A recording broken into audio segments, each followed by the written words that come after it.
सबसे पहले अपने शिव गुरु के चरणों की प्रणाम, मैया भवानी के चरणों की प्रणाम, स्वर्गीय हरिंदर भैया के चरणों की प्रणाम, स्वर्गीय शक्ति स्वरूपा नीलम दीदी के चरणों की प्रणाम, कथा सुनने वाला समस्त गुरु भाई बहन के चरणों की प्रणाम। मेरा प्रणाम स्वीकार हो, हे महादेव जी मेरा प्रणाम स्वीकार हो। ताए गुरु भाई बहन रउआ सभे के बीच में बहुत सुंदर एगो कथा लेके आई बनी। देखी एगो कथा बा कि एगो बुढ़िया माई के एगो कौआ कैसे जिंदा कैले। बुढ़िया माई जब मर गईली उनकर प्राण छूट गई बा, लेकिन फिर भी एगो कौआ बुढ़िया माई के जिंदा कैले बड़े। काहे जिंदा कैले, कैसे जिंदा कैले, ताई ये कथा के माध्यम से सुनी। बहुत सुंदर कथा बा। यदि ये कथा के सुनतनी तो बहुत सुंदर रहस्य ये कथा के सुने के या समझे के मिली। तो देखी दीदी, एगो गांव में एगो बुढ़िया माई रहली। बुढ़िया माई के बेटा रहे, पतो रहे, एगो पोता रहे, एगो पोती रहे। लेकिन बुढ़िया माई जौन बा वो अकेला रहत रही। काहे कि उनकर बेटा पतो जौन रहे उनका के साथ छोड़ दिले रहे। उनकर साथ छोड़ के उ लोग कहीं बाहर शहर में रहत रहे लो। शहर में रहत रहे लो, आई बुढ़िया माई के अकेले छोड़ दिले रहे लो। बुढ़िया माई के केहू कहियो कोनो खोज खबर, कोनो समाचार बूझ पूछ कुछ ना करे लो। कुछ रुपया पैसा देवे के, भेजे के, या इनकर कोनो खबर लेवे के कुछ कोनो लोग के मतलब ना रहे बुढ़िया माई से। बुढ़िया माई बेचारी अकेले अपन जीवन काटत रहली। केहू के घर में खेत में काम धाम क के या टोला पड़ोसा केहू से कह के सुन के मांग चांग के वो अपन काम चलावत रहली। लेकिन उनका दिल में अपना पोता पोती खातिर बहुत ज्यादा अरमान रहे, ममता रहे, दुलार रहे कि हमार पोता पोती हमरा लगे रहित तो हमहू खिलाइती, हमहू अपना पोता पोती के संगे बैठती उठती, कुछ कथा कहानी कहती सुनती सुनौती, सब घर घर के लोग के देखस। तब बुढ़िया माई बेचारी तरस के रह जास। लेकिन वो बेटा पतो इतना निर्दयी रहे कि कहियो बुढ़िया माई से भेंट करे ना आवे। अब देखें, एक दिन के बात है कि बुढ़िया माई दूगो रोटी बनौले रहली। बड़ा दुख से दूगो रोटी बनौले रहली। आ वो रोटी के लेके जैसे बैठा रहली खाए खातिर, तैसे उनका द्वार पर एगो कौआ आके बहुत जोर से टाए टाए बोले लगले। कौआ जब बोले लगले तब बुढ़िया माई अभी खैले नहीं थी, बहर के देखा तारी कि कौआ काहे इतना जोर से आवाज लगावता, काहे इतना कौआ बोल रहल बा, लागता कि कौआ के कोनो दर्द बा। जब बहरली हाथ में रोटी ले ले बहर गईली। गुरु बहना हाथ में रोटी ले ले जब बहर गईली तो कौआ वो रोटी के देख के और जोर से बोले लगले, बहुत तेज आवाज में बोले लगले। बुढ़िया माई सोचली कि लागत है कौआ भूखा गईल बा, लागत है कौआ के भूख लागल बा। अब देखिए गुरु बहना का कैली कि हाथ में रोटी ले ले रहली। वो रोटी वो कौआ के तुर तुर के खियावे लगली। कौआ के जब खियावे लगली तो कौआ रोटी खाए लगले। रोटी खा के एगो पूरा रोटी खा गईले। आ रोटी जब एगो खा गईले तब फिर से वो बोले लगले। फिर से जब बोले लगले तब बुढ़िया माई सोचली कि लागत है कि इनकर भूख अभी नहीं मिटल, लागत है कि इनकर भूख नहीं मिटल। अब का कैली है गुरु बहना, एगो और घर में रोटी रहे, दूगो तो रोटिए बनौले रहली। अब एगो और रोटी रहे, गईली घर में आ ओहो रोटी के उली अली आ ले आके ओहो रोटी के प्रेम से तुर तुर के वो कौआ के खिया दिली। गुरु बहना कौआ के जब खिया दिली तब दोनों रोटी कौआ खा गईले। दोनों रोटी खा के आ वहाँ से कौआ उड़ गईले। कौआ जब उड़ गईले तब बेचारी बुढ़िया माई भूखा रह गई। काहे कि दूगो के सिवाय अब घर में रोटी या कुछ भी खाए के ना रहे, उनका भूखा रह गई। लेकिन बहुत अपना अंदर खुशी महसूस कैली, खुशी महसूस कैली। कहली कि चलो आज हमरा हाथ से एगो भूखाइल कौआ अपन पेट भरले बा, अपन भूख या अपन प्यास मिटौले बा, बहुत हमरा आनंद आवता। देखिए गुरु बहना ये टेंशन नहीं थे कि आज हम भूखा रह गईनी, लेकिन उनका ये खुशी के गम बा कि आज हमरा हाथ से एगो कौआ जुड़ा गइल बा। आज एगो हम कौआ के जुड़वा दिल बने, बड़ा खुश भइलिए गुरु बहिना। खुशी खुशी भगवान के नाम लेते हुए वो अपन दिन बिता दिली भूखा रह के। अब देखिए गुरु बहिना, अब बिहान भइले से रोज रोज कौआ वो बुढ़िया माई के द्वार पर आवे लगले। बुढ़िया माई के द्वार पर जब आवे लगले तया के वो बोलस। जब बोलस तब बुढ़िया माई वो कौआ खातिर थोड़ा बहुत कुछ कुछ ले जाके आ उनका के खिया देस, उनका के दाना डाल देस। अब बुढ़िया माई के भी समझ में आ गई कि अभी कौआ रोज आई हैं, अभी रोज आवे लगले तो उनका खातिर कुछ न कुछ बचा के अब बुढ़िया माई रख देस। जब कौआ आवस बोलस तब बुढ़िया माई ले जाके उनका के खियावस, उनका के दाना डाल देस, पानी दे देस एगो कटोरी में। कौआ खा के पानी पी के आनंद हो जास और वहाँ से उड़ के चल जास।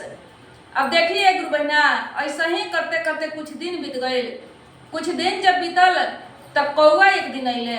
कौआ एक दिन अइले तब जाके बुढ़िया माई से कहत रहे कि ये बुढ़िया माई देखो, बहुत दिन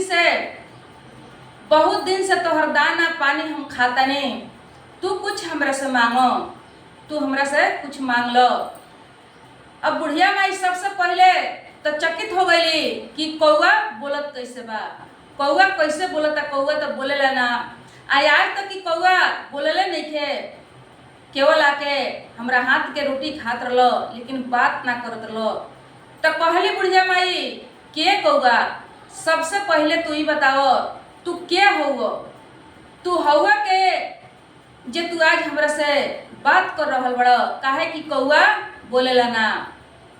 अब देखी गुरु बहिना, कहले कौआ कि ये बुढ़िया माई देखी हम हई कौए, हम हई कौए, कागे जोनी में हमार जन्म भइल बा, लेकिन फिर भी देखी हम मानव के बोली भाषा सब कुछ के हमरा ज्ञान बा। कैसे कि हम एगो गुरु के ज्ञान लेले बानी, हम एगो गुरु के ज्ञान लेले बानी। गुरु के ज्ञान से हमरा वो शक्ति मिलल बा कि हमरा मानव के जैसन सोच समझ बुद्धि विवेक सब कुछ मिलल बा, अब बहुत ज्ञान मिलल बा। काहे कि देखी हम वो जन्म में ज्ञान के प्राप्त करत रहनी, लेकिन वही समय में हमरा से कुछ चूक हो गई, कुछ भूल हो गई, कुछ ऐसा चूक हो गई कि जौना के वजह से हमार जौन ज्ञान के प्राप्ति रहे, जौन आत्मज्ञान हमरा लेवे के रहे, वो आत्मज्ञान हम प्राप्त ना करे सकनी। और वही के वजह से हमारी कौआ में जन्म हो गई, कुछ गलती हो गई। धर्म के राह पर चलते हुए, धर्म के काम करते हुए, भक्ति में रहते हुए अब फिर भी हमार मन विचलित हो गई, हम कहीं जाके चुक गई नहीं, उसे हमरा अधूरा रह गई रहे। ए बुढ़िया माई, हम अपन ज्ञान जौन बा पूरा ना लेवे सकनी, तब तक हमरा ऊपर श्राप लाग गई, श्राप लाग गई हमरा कर्म के वजह से, कर्म हमर बिगड़ गई। लेकिन कौआ के जब हमरा जोनी मिलल तब फिर से हमरा एहसास भइल कि अभी हमरा कुछ बाकी रह गई बा ज्ञान लेवे के, हमरा गलती के वजह से ज्ञान के प्राप्ति ना करे सकनी। तो जब हमरा एहसास भइल तो हम गुरु के खोज कैनी, तलाश कैनी। गुरु के ज्ञान के द्वारा हम फिर से आत्मज्ञान के हम प्राप्ति कर चुकल बानी, हम आत्मज्ञान के प्राप्ति कर चुकल बानी। अब हम पूरा ज्ञान ले ले बानी, उससे हमरा ई बोले के शक्ति मिलल बा। देखी गुरु बहिना, आदमी कितनो धर्म करेला, धर्म के राह पर चलेला, लेकिन कहीं ना कहीं जाके यदि कुछ गलत कर देता, कुछ लीकेज हो जाता, तो वहाँ कितनो रउआ बढ़िया पाइप लगौले बानी, रिपेयरिंग कैले बानी, सब कुछ तैयारी कैले बानी, लेकिन छोटा सा सीख बराबर कहीं कुछ रह जाता बाकी, तो वहाँ से समझी कि लीकेज हो जाला। चाहे जौन किच के भी व्यवस्था बा वहाँ बिगड़ जाला, लीकेज हो जाला। तो वही तरह आदमी के जीवन में जब कुछ अच्छा करेला और वहाँ जाके कुछ गलती हो जाला, बिगड़ जाला, तो वहाँ फिर जाके वो बिगड़ जाला। लेकिन वो कौआ के एहसास भई रहे तो कौआ ज्ञान ले रहलन। अब देखें, कहले बुढ़िया माई की ठीक बा, देखो ये कौआ हमरा कुछ न चाहे, हमरा कुछ न चाहे, हमरा एगो बेटा बा, पतोह बा, एगो पोता बा, एगो पोती बा। हम चाहतनी कि हमार बेटा पतोह, हमार पोता पोती सुख से रहे, जहाँ कहीं भी रहे सुख से रहे, वही लोग के हम सलामती चाहतनी, दोसर कुछ हमरा जीवन में न चाही। हमार जीवन जौन बा भगवान के भरोसे कट रहल बा। कौआ कहले कि ठीक बा। अब देखें, कौआ जब बुझ गए कि का बेटा बा, पतोह बा, सब केहू बा, लेकिन इनका के छोड़ देले बा, तो कौआ उस दिन से का कैले कि बुढ़िया माई खातिर खाना पानी, किस्म किस्म के फल मूल, जे कुछ भी उनका समझ में आवे उनका के लिया के देवे लगले, अपना माई के जैसन माने लगले। बुढ़िया माई अपना बेटा के जैसन माने लगली। अब देखिए, ऐसा ही करते करते कुछ दिन जब बीतल तब बुढ़िया माई बीमार पड़ गई। बुढ़िया माई जब बीमार पड़ गई तो कौआ के आवे में 2-3 दिन लेट हो गई। कौआ बुढ़िया माई के पास ना पहुँचलन, गुरु जी के आश्रम में ही रह गईले। जब अले 2-4 दिन के बाद तो देखले कि बुढ़िया माई बिस्तर पर पड़ल बड़ी, एकदम उनकर सांस अब अंतिम बा, उनकर अंतिम यात्रा के तैयारी बा।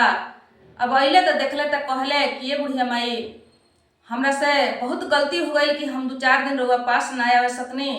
अब देखें, लागत कि अब रउआ जिंदा ना रहे, राउर प्राण छूट जाई।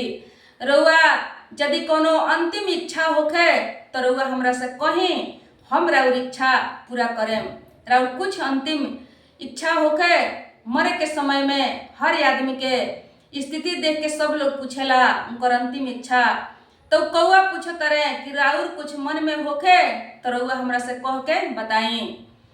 बुढ़िया माई कहली कि ए बाबू, मन में तो कुछ नहीं है, लेकिन एक कहीं गो सपना हमारा अधूरा रह गई कि अपना पोता पोती के साथ में हम ना रह सकने, अपना पोता पोती के हम ना देखे सकने। मरे के समय में भी आँख वही लोग खातिर तरसता, वही लोग के सोच में ही मन डूबल बा कि तनी आइत लोग तो मरे के समय में अपना नजर से देख लेती। काहे कि एगो दादी के मन में बहुत अरमान होला अपना पोता पोती खातिर, दोसर कुछ इच्छा नहीं है। अब देखिए गुरु बहिना, अब कौआ कहले कि ठीक बा, हम चाहतनी कोशिश करम कि रउआ पोता पोती से हम भेंट करा दें। अब देखिए, वो अपना दिव्य शक्ति से देखले कौआ, जहाँ वो रहे लोग वहाँ वो देख ले। कौआ जब देख ले तब कौआ वहाँ उड़ के गइल बड़े। कौआ वहाँ उड़ के जाके और उनका पोता पोती से कह के कि तोहर दादी तहनी के देखे के चाहता रही, आ पोता पोती के भी मन रहे अपना दादी से भेंट करके, उ लोग भी चाहत रहे, लेकिन माई बाप भेंट न करावे, कहियो लेके ना आवे। काहे कि पोता पोती भी अपना दादी के बहुत चाहेला, अपना दादी से बहुत प्रेम रखेला, लेकिन वो लड़का सके भाग में ना रहे माई बाप के वजह से। अब कौआ वो लोग के कह सुन के अब बुला के वहां से ले अले। जब वो सुनलक लोग कि हमने के दादी बुलाओ तारी, तो दोनों लड़का तैयार हो गए लोग, माई बाप के परमिशन के कोनो जरूरी ना रहे। कौआ के साथ में वो लोग लाग गई, कौआ वो लोग के ले अले। कौआ जब कौआ ले अले तो वो बुढ़िया माई के प्राण तब तक छूट गई रहे। बुढ़िया माई मर गई रहली, अपना पोता पोती के ना देखे सकली गुरु बहिना। अब देखें, कौआ के बहुत आत्मा में चोट पहुंचल। कहलन कौआ कि बुढ़िया माई के नीक हम ना दे सकनी, बुढ़िया माई के हाथ के रोटी खैले रहनी हो, पानी पियले रहनी हो, लेकिन हम पूछ के कह के उनकर अंतिम इच्छा जौन रहा ओकरा के हम पूरा ना करे सकनी। बड़ा उनका दिल में चोट लागल, बहुत चिंतित भइले कौआ। अब देखें, अब लड़का सन के भी का जवाब देस, का कहस। अब वहां से चल गए अपना गुरु के पास। गुरु के पास जब गए तो अपना गुरु जी से कहले कि ये गुरु जी, हम बहुत टेंशन में बानी, एगो टेंशन में हम बानी, हमार टेंशन कोनो उपाय लगा के रउआ दूर करी। कहले सुनौले, गुरु जी पूछले कि कौन टेंशन बा, सब बात के कहले सुनौले। जब कहले तब गुरु जी कहले कि देखो, कौआ कहले कि देखी रउआ कम से कम आधो घंटा खतरा वो बुढ़िया माई के जिंदा करे के कोनो उपाय लगाए, ताकि मरे के समय में बेचारी अपना पोता पोती के निहार लेवे, देख लेवे। बुढ़िया माई के भी मन की इच्छा पूरा हो जाई आ हमरो जौन वचन दिले रहनी है कि हम तहर से भेंट कराएं, हमरो कहल बात पूरा हो जाई। गुरुजी कहले कि देखो उपाय बा, लेकिन बहुत में रिक्स ले पड़ी, खतरा बा वो उपाय में। उनका के वापस ले आवे खातिर, जिंदा करे खातिर कुछ सावधानी के जरूरी बा। कहले कौआ कि हम कौनो खतरा से लड़े के तैयार बने, कौनो खतरा अपना माथा पर बोके के तैयार बने। रउआ बस हमरा के उपाय बताएं गुरुजी, रउआ हमरा के उपाय बताएं कम से कम आधा घंटा खातिर।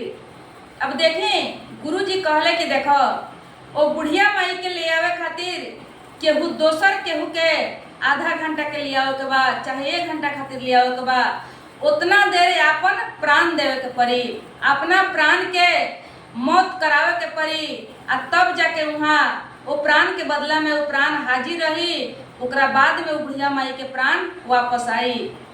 कहले कौआ के ठीक बा, ओकर रउआ उपाय बताई, रउआ मंत्र बताई, ओकरा खातिर हम तैयार बनी। अब देखें गुरुजी मंत्र बता दिले कि हे मंत्र से अपन प्राण दिया सकता आ बुढ़िया माई के प्राण वहाँ से आ सकता। अब कौआ का कहले कि हम केकरा से कहे जाए कि के अपन प्राण दी, हम ही अपन प्राण दे देतनी आ बुढ़िया माई के हम वापस कर लेतनी। अब देखिए गुरु बहिना, अब का कहले कि गुरुजी के बतावल मंत्र के प्रयोग कैले। गुरुजी के बतावल मंत्र के जब प्रयोग कैले तब प्रयोग कैले के बाद में ई कौआ मर गईले। कौआ जब मर गईले, इनकर प्राण जब वहाँ पहुँचल तो वो बुढ़िया माई के प्राण के वापस करौले। बुढ़िया माई के प्राण जब वापस हो गई तब बुढ़िया माई जिंदा हो गई। बुढ़िया माई जब जिंदा हो गई तो देखा तरी तो उनका आँखी के सामने एगो पोता पोती बैठल बा। दादी दादी कहता। बुढ़िया माई देख के बहुत खुश भइली, उनका हिया हरण जुड़ा गई। हिया हरण जब जुड़ा गई तब पूछली, वो लड़का सबसे पूछली कि तोहर माई बाबूजी कहाँ बालो। उनका लागल कि हमार बेटा हमार पतो भी आइल बा हमरा से भेंट करे खातिर। तो लड़का कहता लो कि दादी माई बाबूजी नहीं खे लोग आइल, मम्मी पापा नहीं खे लोग आइल, हमनी के एगो कौआ गइल हन, कौआ जाके आ हमनी से कह के आ कौआ हमनी के लिए आइल बड़न, कौआ के संगे हमनी के आइल बानी सन। आ देखें वो कौआ जब हमनी आईनी हसन तो कौआ तब तक रउआ मर गई रहनी हन आ रउआ के जिंदा करे खातिर वो अपना गुरुजी के पास गइल हन। आ गुरुजी के पास से आके कौआ मर गई बड़न आ रउआ जिंदा हो गई बानी। रउआ मर गई रहनी हन लेकिन कौआ अभी मर गई बड़न आ रउआ जिंदा हो गई बानी। रउआ के जिंदा करे खातिर वो अपना गुरुजी के पास गई रहन। अब देखली बुढ़िया माई तो उनका तो लगा रहे कि बेटा आइल बा, पतो आइल बा, लेकिन बेटा पतो कोई ना आई रहे। अब वहाँ कौआ के जब देखली कि कौआ एगो हमरा खातिर कितना बड़का त्याग कैले बा, अपन प्राण के निछावर कर दिलक हमरा खातिर, अपन प्राण त्याग दिले बा हमरा खातिर। तब तक देखिए गुरु बहिना कौआ के आधा 1 घंटा खातिर गई रहे, वहाँ से वापस आवे के रहे, फिर से बुढ़िया माई के बैठावे के रहे। लेकिन कौआ अपना मन में सोचता रहे कि हम जाके का करें, हम जिंदा हो के का करें। बुढ़िया माई यदि जिंदा रहे तब कुछ दिन अपना पोता पोती के साथ में बिताई हैं, काहे कि परिवार के साथ उनका नहीं मिलल, परिवार के सुख उनका कहियो नहीं मिलल, परिवार के संगे वो कहियो नहीं रहल। तब कम से कम पोता पोती जब आ गई बा तब पोता पोती के अपना साथ में रहियन, धरती के सुख दुख के भोग करिहन अपना पोता पोती के साथ में। हम जाके जिंदा होके का करें, हमरा से अच्छा बाकी बुढ़िया माई के हम जिंदा रहे दी। हमार आयु लेके बुढ़िया माई जिंदा रहस, जब हमारा आयु पुगी तब बुढ़िया माई की मृत्यु हो जाई। अब देखिए गुरु बहिना, अब कौआ वहाँ उ सोचता रहे, विचार करता रहे। अब बुढ़िया माई यहाँ ये सोचता रही कि कौआ हमरा खातिर का कैलस।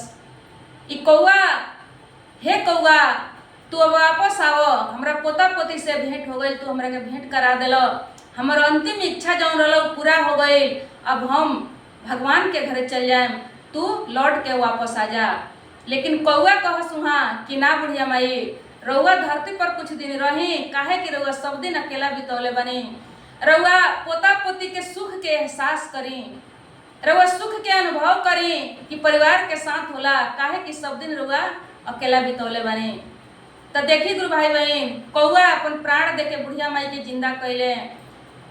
केवल बुढ़िया माई के हाथ से 1 हफ्ता 2 हफ्ता रोटी खैले रहले, ओकर निक देले।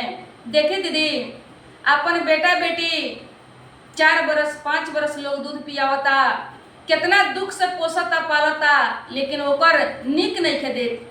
अपन बेटा बेटी माई बाप के निक नहीं खे देत, लेकिन एगो कौआ होके, एगो पंछी होके केवल 2 हफ्ता 1 हफ्ता के रोटी खैला के निक कितना बड़का देले कि अपन प्राण के बदला प्राण देके वो बुढ़िया माई के जिंदा कैले। कितना बड़का त्याग कैले वो बुढ़िया माई खातिर, वो बुढ़िया माई के जिंदा कैले, बुढ़िया माई के परिवार से मिलौले। ओकरा बाद कुछ दिन के बाद माई बाप बेटा पतो भी आइल, अपना बेटा बेटी के खोज तलाश करते करते उहो लोग आइल। जब वो लोग आइल तो वो लोग की कहानी सुनलस, तो वो लोग के भी बहुत पछतावा भइल। माई से माफी मंगलक लोग, कहलक लोग कि माई बहुत हमनी से गलती भइल, एगो कौआ तोहरा से कितना प्रेम कैलक, माई से भी बढ़ के कि तोहरा खातिर अपन प्राण दे देलक, आ हमनी के कहियो तोहर दुख सुख ना बुझनी सन। लेकिन वह दिन से उहो लोग समझ गए, उहो लोग माई के ममता के समझ गए कि माई के ममता का होला। काहे कि माई केवल अपना बेटा बेटी के पोता पोती के सलामती चाहत रही। जब कौआ कुछ कहस, कुछ मांगो, तो कहस कि ना हमरा बेटा बेटी के सलामती चाही, हमार बेटा बेटी सुख से रहे, बस इहे उनकर मांग रहे। उतना दुख देला पर कहियो उनकर खोज खबर पता ठिकाना कुछ पूछ बुझ ना रहे, फिर भी वो लोग के सलामती चाहत रही। तो देखी माई के ममता ऐसा होला, गैर आदमी पशु पंछी माई के निक दे सकता, लेकिन बेटा बेटी नहीं देखत। तो चलिए आज के कथा यही जा समाप्त होता।